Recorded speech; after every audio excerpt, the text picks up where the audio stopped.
Good afternoon. Happy Friday. Hope everyone's ready for Christmas. I tell you what, as well as Hanukkah, I think is ending today. So for my Jewish brothers and sisters, happy Hanukkah to you as well. So anyway, to kick things off, we've got a great day. I'm really fired up. This is Craig Model Mog, as I forgot to say. For you, those of you, if this is your first time tuning in, or you maybe haven't seen very many of these, this is uncut and unedited, of which I usually say you will see that very quickly. For the disclaimer that I have to throw out there, the thoughts and opinions on this show are mine.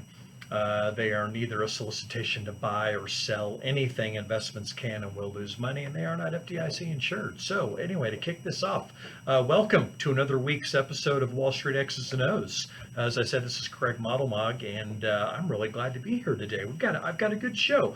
We're going to talk consumer confidence and the University of Michigan survey, kind of what that means, because you hear that every month. They throw that out there, so we're going to talk about that. We're going to do a little deeper dive into unemployment, and is Congress's deal really going to meet the need that is out there is the big question. I'm going to give you a Fed update. Fed Chairman Powell spoke this week, and I've got a little update there. We're going to talk about money supply as the printing press is, what's that? That smell? That's the Fed's printing press smoking right now. As they continue to print more money, the kicker is, how is that going to impact the markets? Are the markets going to be positively impacted or negatively? And historically, if you compare money supply to industrial production, you can kind of see what's going to happen. It kind of gives you a showing its hand of cards. And then we're going to really close it out with what the data is showing. So anyway, to kick things off, the University of Michigan survey, what it is, it's a consumer confidence survey.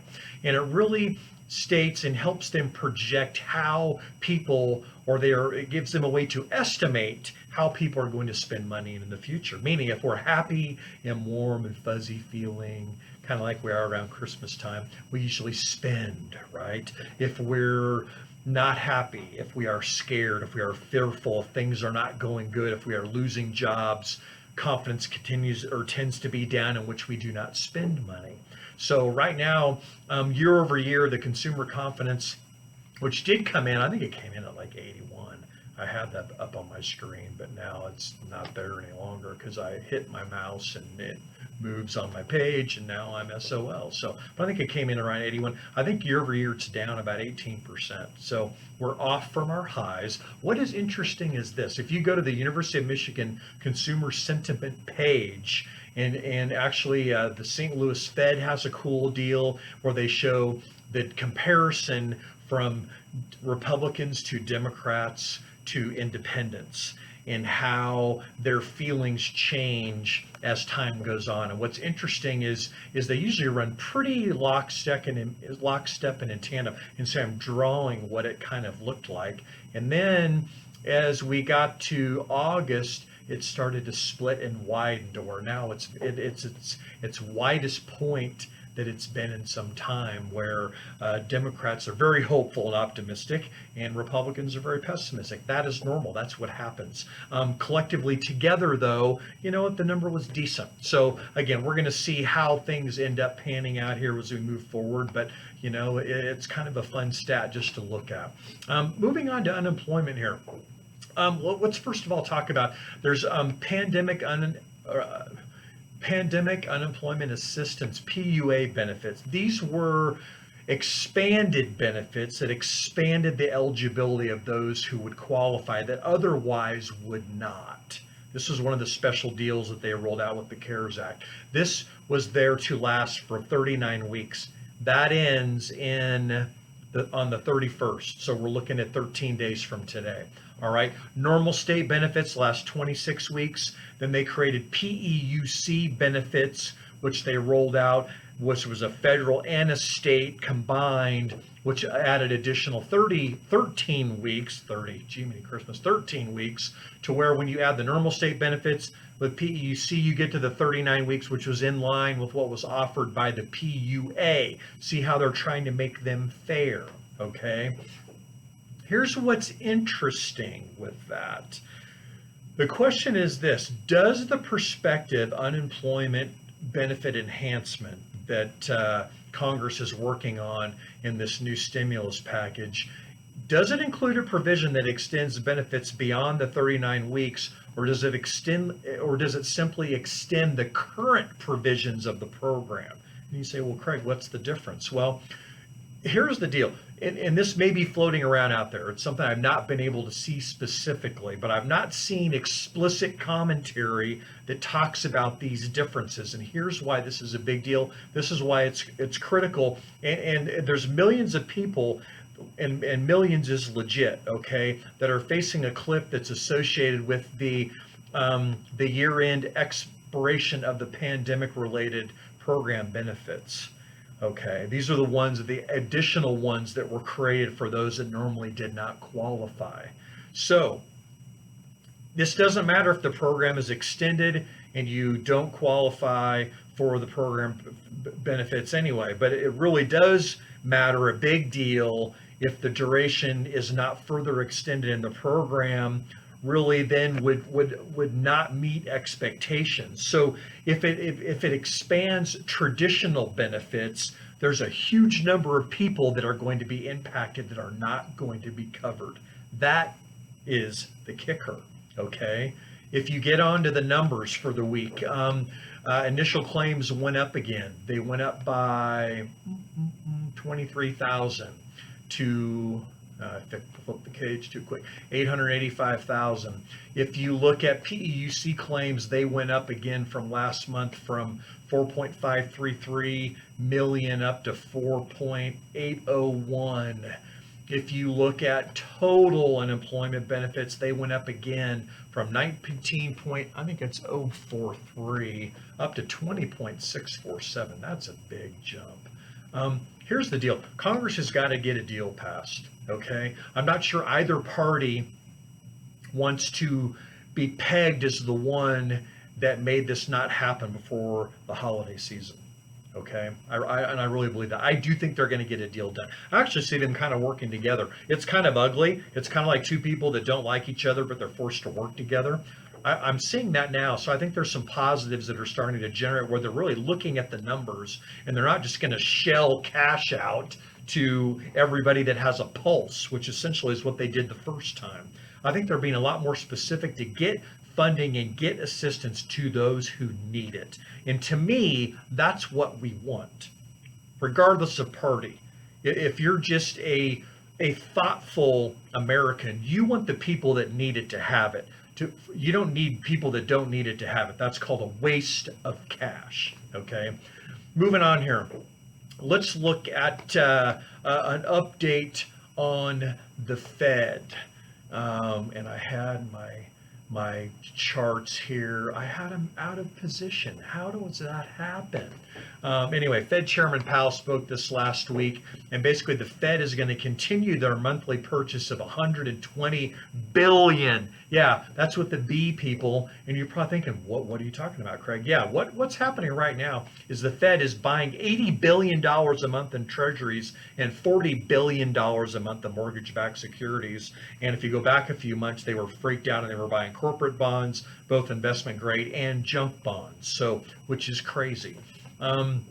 Here's what the language says. It says that they are going to continue their monthly purchase until substantial further progress has been made toward its policy goals. You notice how eloquent they are when they say that. Cut to the chase here. They are going to commit to continuing this move or action of creating and enhancing liquidity in the marketplace and as long as they need to. The ECB, which is the European Central Board, I can't remember what the ECB, it's the European group, okay? They used the same language where they were going to continue its monthly asset purchase for as long as necessary. We basically are doing the same stinking thing. So lots of funds are going to continue to flood the market. So you've got the Federal Reserve buying treasuries, creating liquidity. You've got the federal government looking at creating another stimulus deal now before year end. It wouldn't shock me if they do another one after Biden takes office on the 20th of this month. That would not, or the 20th next month. That would not be a shocker, okay, in which the markets will like that. Okay, moving on here, let's dive into the liquidity things. Historically speaking, okay, so take that with the caveat. Whenever you see increased in liquidity, meaning spending from the government, you usually can track that along with industrial production. And what happens is you see them widen, which you have spending increasing because productivity is bad, because something economically bad is happening. That's what we are in the process of going through. If you go back historically, you've seen that. Then what happens is they tend to start moving together, which then what the result is positive markets. So with that said, what we need to follow is this. Is this enhanced liquidity going to be successful in providing the results from an economic or an industrial standpoint that are then going to proceed to push the markets higher? That is the kicker, okay? That's what we're watching. So to close this out here today, and you know I never close fast. I'm 11 minutes and 25 seconds into this. Am I done? No, but I am closing. It's just a long closing statement. It's like I'm in standing and I'm making my final case as an attorney with my closing statements. That's a long damn thing.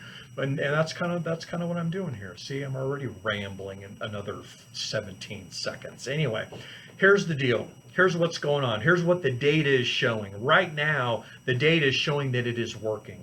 We have entered a reflationary environment, meaning we have growth starting to accelerate and starting to go up. We also have inflation rising. This is positive for stocks, okay? As growth increases and inflation increases, again, you usually are in a good environment in which the markets are going to respond favorably. The one time when markets are not going to respond favorably is when you have growth going down and inflation going down. That's one of the worst things that you can have. That's what we had for a very short period of time in March and April. Very short period of time. We had a V correction. Thank you to the government bazooka, kaboom. And you know what? That's what happens. So moving forward, as long as the data continues to show this is continuing to happen, I really look for markets to be pretty good. So when you factor in a couple things, you hear me talk about volatility a lot. What's the volatility regime currently? It's declining slowly. Right now, the VIX closed down today. We did have a down market. What was up today? The dollar. Okay, the dollar is really what throws a wrench in the whole deal. At least it has recently. But if we see a VIX continuing to decline, if we get a VIX under 20, it closed today at 21.57. If you see it close under 20 and hold that, markets are going to keep going. You're going to continue to see the Fed doing what they're doing. Again, 120 billion with a B per month indefinitely. Okay, we have a vaccine that is being distributed. Now we have two of them. We have Pfizer's deal. We have Moderna's deal that is most likely going to be fully approved here, most likely next week. And obviously they're getting ready to ship that and whatnot. When you add low volatility plus the Fed plus the vaccine, you know what that means for the markets? Going up, people. I'm telling you, it's going to keep going up. For how long? Right now, again, right now, that's as of today. Okay, this changes as of Monday potentially, but for right now, what the data is showing, probably through the end of second quarter of 2021, the second half of the year could get interesting. But again, we're data dependent. Like I talked last week, we are not going to invest emotionally. We are going to invest and make decisions based and predicated on the data. Right now, the data is positive. It's showing growth is going up. It's showing inflation is rising slowly. We have a dollar that continues to go down. And what does that mean for the markets? Going up, I'm telling you. So anyway, in closing, okay, Google, how many days until Christmas? December 25th, 2020 is in 7 days. 7 days, people. That is a coding. I don't know what the heck the Google thing is. It's okay, Google. I know that you have Alexa that's out there, and then I know you have Siri with Apple. With a Google. Alexa has such a soothing voice. No, shut I like up. it. I'm not talking to you. I'm not talking to Alexa. And Alexa's voice is not soothing. You see, that's false. That is false. Fake news right there. Anyway, oh, it's getting bad, I know. Hey, people. Anyway, I tell you what, as we enter this holiday season, like I said, whether you're celebrating Hanukkah, whether you're celebrating Christmas, I tell you what, my thoughts and prayers go out to your families. I pray that everyone stays safe. I pray that we continue to focus on really what matters, which is relationships and you know what, enjoying the little things of life. It's all about the little things. It's not about the big things. The big things are cool. The big things don't last. It's the little details of life. So here's what my hope is. I hope that everyone has a safe holiday season. I hope that everyone enjoys their New Year's. 2021 will be better. Okay? You have to be optimistic. We have to be positive, and that's what we're going to be. Okay? I have loved being and doing this with you guys pretty much weekly. I'm going to keep doing this indefinitely. One, it's a lot of fun. Two, I think it's a great way to push really good quality information out there. It's a way that I can get in front of you without being in front of you. So I appreciate you spending every week with me. I love you guys. I wish everyone a happy Hanukkah and a Merry Christmas and a Happy New Year. For Wall Street X's and O's on Friday, December 18th, this is Craig Modelmog, and once again, I am out. Love you guys. Later.